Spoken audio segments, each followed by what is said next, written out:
নমস্কার বন্ধুরা, আজকে কলার পাতায় করে ছোট মাছ আর কচুরলতি ভাজি করে দেখাবো। এই রান্নাটা আজকে আমি প্রথম করলাম, আগে কখনো করিনি বা খাইনি। তাহলে দেখে নিন আমি কিভাবে রান্নাটা করেছি। ছোট ছোট মাছ কিনে এনেছি, বিভিন্ন ধরনের মাছ একসঙ্গে করে, আর রাস্তার পাশ থেকে একটা কলার পাতা কেটে এনেছি।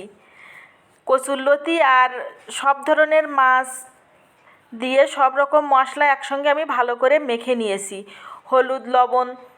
দেখুন, এবার আমি কলার পাতাটা ধুয়ে পরিষ্কার করে নিয়েছি। মেখে রাখা মাছ আর কচুরলতিগুলো কলার পাতার উপরে আমি দিয়ে দিলাম। দেখুন দেখতে কতটা সুন্দর লাগছে, মনে হচ্ছে এক্ষুনি খেয়ে নিই।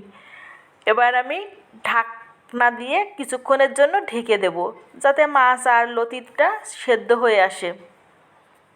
আমার এক পিঠ কমপ্লিট হয়ে গিয়েছে রান্না। এবার আমি উল্টে দিয়েছি।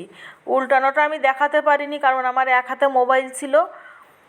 রান্না আমার কমপ্লিট হয়ে গিয়েছে। দেখুন, মনে হয় একটু পুড়ে গিয়েছে, আর একটু আগে মানে রান্নাটা শেষ করলে মনে হয় ভালো হতো।